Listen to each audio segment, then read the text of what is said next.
Hey everyone, before I get started, I just want to remind you that if you like my content, hit that like button, subscribe to my channel, and then join the Militia Man and Crew Patreon community by clicking the link in the caption. Good afternoon everybody, Militia Man and Crew here, and it is Sunday, it's the 23rd, and I'm just going to jump in real fast and let you know that there's an article called Announcing the Final Results of the General Census in Iraq.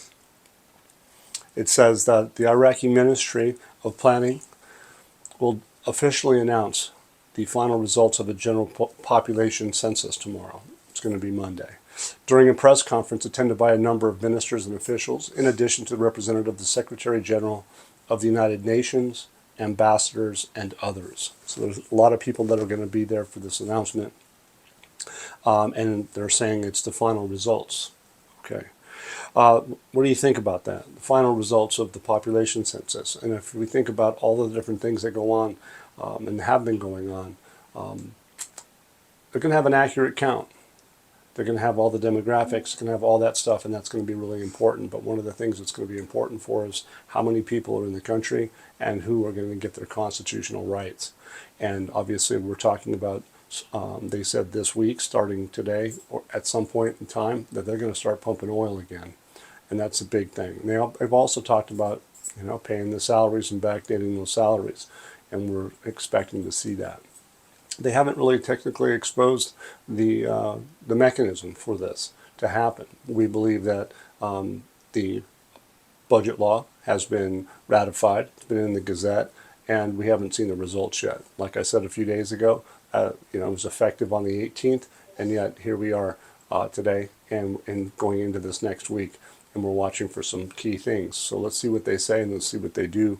But if they have the accurate number, and then also keep in mind, they have an article out today about Tuesday for those launch of those national cards.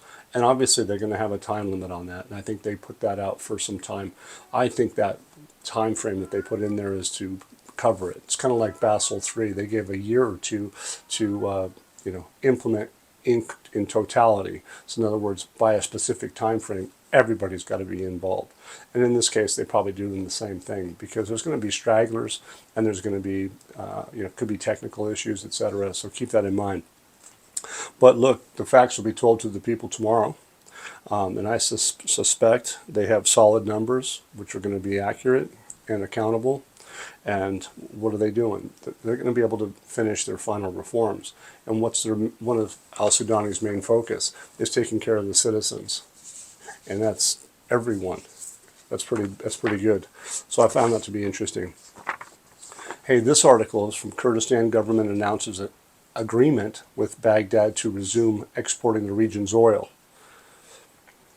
It says here today on Sunday, after communications and coordination between the Federal Ministry of Oil, the Ministry of Natural Resources of the Kurdistan region, an agreement was reached and confirmed to resume the export of the region's oil according to the available quantities. It says a joint team was formed today to inspect the export pipeline and determines its readiness. Look, I have data that supports that they probably already have that, and I'll get to it. The regional government basically is saying that they have a commitment to implementing the provisions of the federal budget law. So the Kurds are saying that they have a commitment now. It says the Iraqi Ministry of Oil announced yesterday on Saturday. It says the completion of all procedures for exporting oil produced in the Kurdistan region via the Turkish port of Ceyhan after a 2-year halt to disputes between Baghdad and Erbil. They lost a lot of money, you guys. They've lost a lot. And so the expectation is that now they're going to fix that and get it rolling again. And that's a big deal. So to me, that this is, the implications are massive. The KRG is fully committed, implementing all provisions for the federal budget. Today they have full communication and coordination between the Federal Ministry of Oil and the Ministry of Natural Resources of the Kurdistan region. An agreement has been reached and confirmed to resume the export of the region's oil. In my opinion, they're not going to use a 1310 IQD as a value basis for this to happen. they're going to have an IMF multi-currency practices rule and compliance issue stopped. So they're going to be using the dollar, of course, for purposes, but they're going to be using the dinar. So my view is they're going to need a real effective exchange rate in dinar terms for this to happen. That's what we expect anyway. If this holds true, a change is to be coming. That's how I would see it. So let's see if the pipeline passes muster and is in operational readiness at this stage. So I have a strong feeling this will happen, and there's going to be a reason why. So in Patreon, you can get this article, and you can see that I have a snippet in there. And there's an article from October of 2023, and it states by the gentleman that's the author of this, it says, the body had recognized most of Ankara's demands. In October of 2023, it said it was ready for operations and that it was up to Iraq to resume flows. So these articles that are talking about checking on it, which I just talked about, I think that basis is from, it's done already. Hey, this article here is called Epicor Seeks Non-Political Deals to Resume Kurdistan Oil Exports. So Kurdistan Oil Industry Association, that's what EPICOR stands for. They reiterated today that it is ready to resume oil exports through the Iraqi-Turkey pipeline. Epicor supported the position of the Prime Minister Mohammed Shia al-Sudani during his meeting yesterday in Baghdad with the President of the Kurdistan region, Nashirvan Barzani, on the necessity of accelerating the start of oil companies in the Kurdistan region of Iraq to resume oil production and re-export through the Turkish port of Ceyhan. That is huge, you guys. So this is really kind of getting to the wire, isn't it? This delegation stated in the statement that, on the other hand, it says re-exportation requires agreement on specific and clear mechanism to pay the dues of production and transport companies to the regional government as stated in the law and in detail. It goes on and says regional government stresses the need to re-export the region's oil as soon as possible by the State Oil Marketing Organization, known as SOMO, and deposit its revenues in the federal treasury and maximize revenues in the service of the public interest. This gentleman says that, and it was on social media, that the President of the Republic signed the First Amendment of the Federal Budget Law, number 13 of 2023, regarding the export of the region's oil through SOMO. And now that we know that they have come a long way since then, he explains, according to the provisions of the amendment related to the cost of producing and transporting oil, the revenues from the sale of oil exported from the Kurdistan region will now, in fact, return to the federal treasury.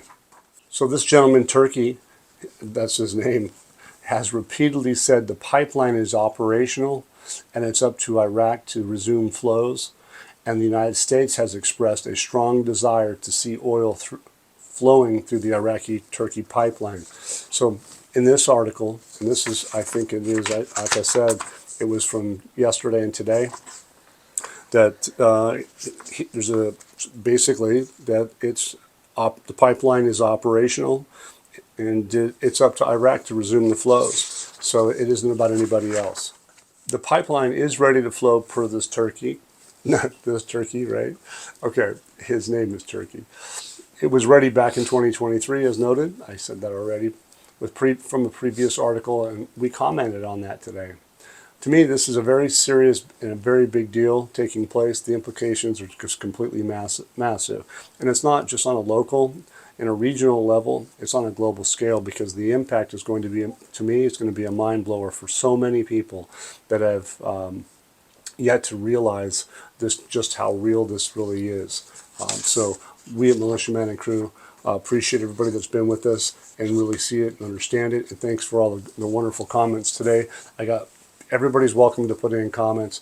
We'd like to see that people will bring in comments, and if you have, a a disagreement, for instance, bring in the data, send it to us in private to the admins, and we'll go over it, of course. But ultimately, what we get from Super Samson is powerful, and we do the best to glean the data that we get and to make it as accurate as possible. And I think most everybody that's with Militia Man and Crew see the value that comes with Patreon and our Discord chat room, and the immense amount of data that's available. It's a couple years now that we've collected it, but the overall collective for the crew that's been involved in Militia Man and Crew, we have decades and decades of experience of understanding the process, and all of us are watching stuff that we've never seen before, especially now. This last article is the Prime Minister discusses with the IATA delegation the procedures for lifting the European air ban on airlines. The impact of this is going to be really powerful too, because the fact is investors are going to need free, let's say, travel, easy, ability to come and go. Okay, well, they don't have that all the way yet. But Europe is going to be a big component involved in the Iraq Development Road Project. Think of the trucking. Where does that international place exist? It's in Europe. So keep that in mind. It says that the Prime Minister stressed giving this file the utmost importance and the continuous follow-up of the work of the committee tasked with lifting the ban and providing all necessary facilities in order to complete its work and fulfill the requirements of this matter, and working in parallel to develop the facilities of the airline company and adhere to international standards and all new developments in the field of air transport. Look, Al-Sudani is not wrong giving this the utmost importance, in my opinion.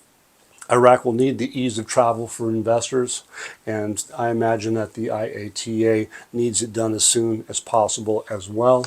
So that's what I have for this weekend, everybody. Thank you for being with us. I appreciate it. And we will see you soon. Oh, but one more little thing. So for all you guys that are out there that have been listening to people talk about historic bonds, right, and how they're related, think about this. Back in, 2020, okay, it says, this article caught some interests. It says 1.6 trillion in century-old Chinese bonds offer by Trump unique leverage against Beijing. So this was way back then. It was like 5 years ago. So keep it in mind. I have this article I just posted in Patreon. I suggest you read it because it's going to make you think. It's very important that it makes you think, because this new administration's back, and you have to think, wow, this was on the table in 2020. So thank you very much. I appreciate it again. Have a great day, and thank you for everybody. By the way, I'm really close to that 50K. Hit that like button, subscribe, and thanks again for all those donations. The small and large help so much. Help keep us going. Thank you, and have a great weekend. Once again, guys, don't forget to hit that like button if you like this content. Subscribe to the channel, or join us at the Militia Man and Crew Patreon community for even more exclusive content. You can also donate to this channel by hitting the links in the banner to help keep this page up and running. Your generous support is greatly appreciated, as always. Much, much appreciated. Thank you so much, and have a great day.